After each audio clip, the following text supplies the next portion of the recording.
canvas didn't just capture her likeness, it captured her soul. And now, it wants the rest of her. "I looked in the mirror this morning," Elena whispered, her voice trembling like a dying candle. "And the woman staring back didn't blink when I did. She just smiled and stepped closer to the glass." Gabriel looked from the trembling girl to the 20-year-old painting. The brushstrokes were still wet. The scent of fresh oil paint filled the room, despite the artist being dead for 2 decades. The rain hammered against the windows of the Blackwood Gallery. Like frantic fingers trying to get in, Gabriel stood before the unfinished muse. The final piece by Julian Vane. For 20 years, the face had been a blur of peach and ivory, a masterpiece left without feature. But tonight, the girl standing in the foyer was no blur. Elena was the painting made flesh, from the erratic pattern of her lace shawl to the specific, haunting shade of violet in her eyes. She didn't look like a traveler.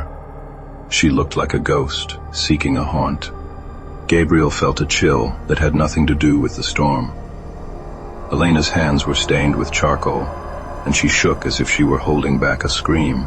"He's almost done," she said, looking not at Gabriel, but at the empty space behind him. Gabriel turned. But there was only his own shadow stretching long across the floorboards. The air grew thick, with the smell of turpentine and old wood.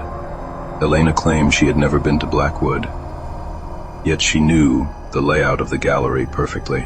She walked toward the portrait with a magnetic horror, her hand reaching out to touch the canvas. As her fingers neared the painted skin, a thin line of red appeared on her own cheek, a fresh cut, blooming out of nowhere, mirroring the exact spot where Vane had left a sharp, jagged stroke of crimson paint.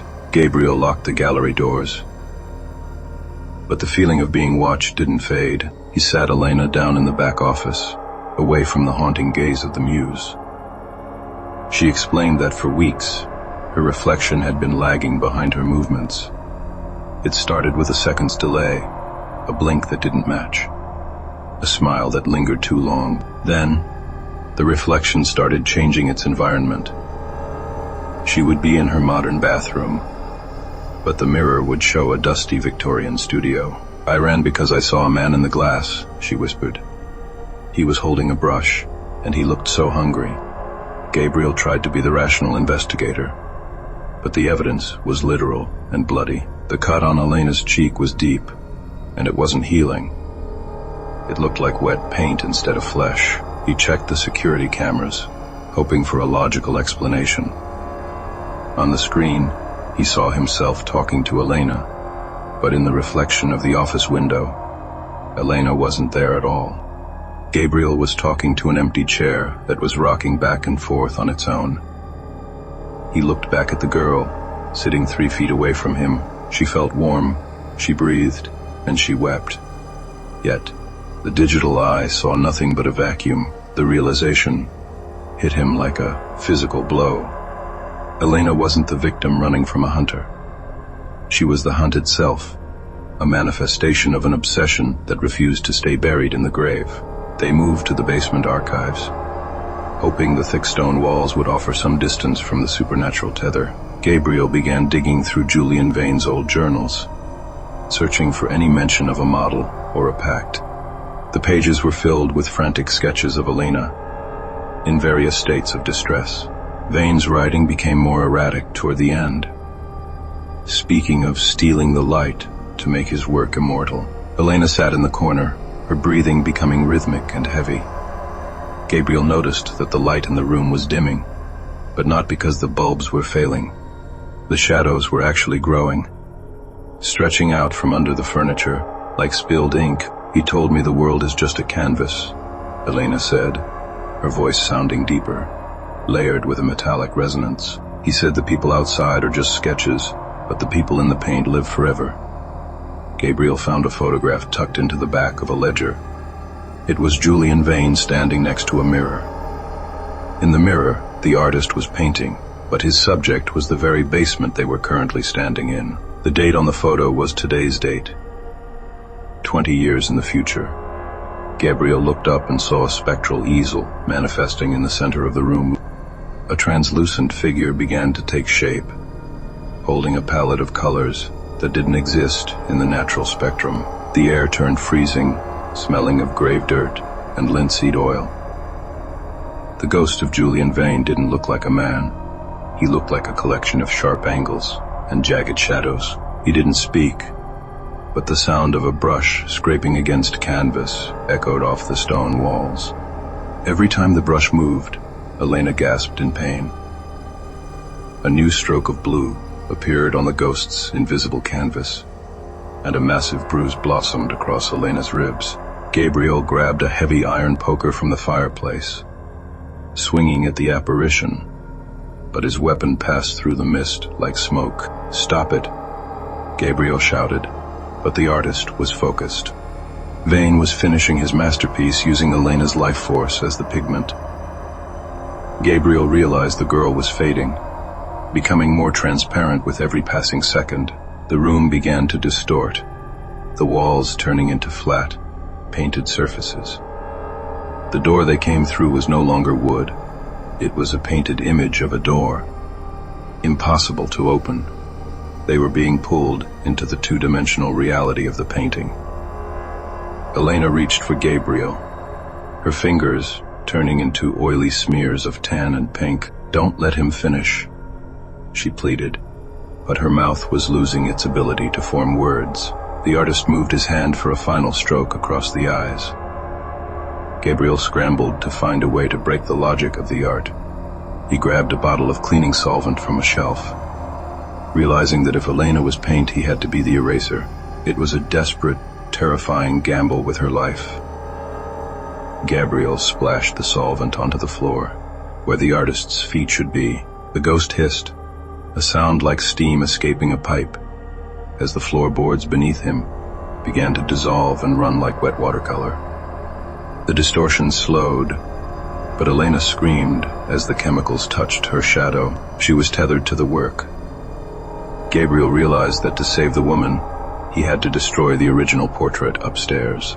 He left Elena in the dissolving basement and sprinted back to the gallery. The stairs felt like they were miles long, stretching and warping under his feet.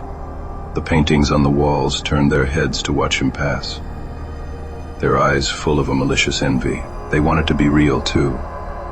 When he reached the main hall, the unfinished muse was no longer a blur. It was a perfect, hyper-realistic depiction of Elena screaming for help. The paint was moving, the image vibrating with a trapped energy. Gabriel grabbed a palette knife from a display case, but as he moved to slash the canvas, his own reflection stepped out of the gilded frame of a nearby mirror. The reflection grabbed his arm with a grip like cold iron. It was Gabriel, but his eyes were empty sockets of white paint. The double didn't want to kill him. It wanted to trade places. It pulled Gabriel toward the glass, trying to drag him into the silent, silver world of the reflection. The struggle with his own double was like fighting a statue. The reflection was stronger and felt no pain. Gabriel watched in the mirror as his own face began to lose its detail, his nose and mouth smoothing over like unworked clay. He realized the gallery wasn't just a museum. It was a trap designed to harvest souls to feed the art. He managed to kick the mirror, cracking the glass into 1,000 spider webs. The grip on his arm weakened as the reflection's form shattered into jagged fragments. Gabriel didn't waste a second. He lunged at the unfinished muse and drove the palette knife into the center of the canvas. Instead of tearing cloth, the painting bled. Thick, warm blood sprayed across his face, and a human scream erupted from the wood of the easel. He slashed again and again, shredding the image of Elena. With every tear, the gallery groaned, as if the building itself were dying. The lights flickered and died, leaving him in a world of gray shadows. Downstairs, he could hear the sound of shattering glass and the artist's final, frustrated wail. The scent of paint was replaced by the smell of ozone and old dust. Gabriel fell to his knees, his hands stained red and black. He called out for Elena, but the only response was the steady drip of liquid hitting the floor. The silence that followed was heavier than the storm. The sun rose over Blackwood, casting long, peaceful shadows through the gallery windows. Gabriel sat on the floor, surrounded by the shredded remains of the masterpiece. Elena was gone. There was no body, no trace of her ever having been in the basement. The police would find nothing but a ruined painting and a distraught caretaker. Gabriel walked to the broken mirror, where he had fought his double. He looked at his reflection, expecting to see his tired, bruised face. He saw himself. But something was wrong. He touched his cheek, but he couldn't feel his own skin. It felt like dry, cracked canvas. He leaned in closer, his heart freezing in his chest. In the corner of his eye, painted onto his own reflected neck, was Julian Vane's signature in tiny, crimson letters. He looked down at his hands. They were perfectly detailed, but they didn't have fingerprints, only the fine, rhythmic texture of a brush's bristles. He realized with a jolt of horror that he hadn't saved Elena by destroying the painting. He had simply completed the cycle. He wasn't the man who survived. He was the final stroke of the artist's brush, a perfect copy left to walk the world, while the real Gabriel screamed from behind the threads of the shredded canvas. As he reached the door, he caught his new reflection in a polished brass handle. A dark, jagged smirk spread across his face, his eyes gleaming with a cold, oily light that didn't belong to a living man. The real Gabriel was now just a fading pigment in a ruined frame, while the masterpiece walked out into the sunlight to find a new canvas.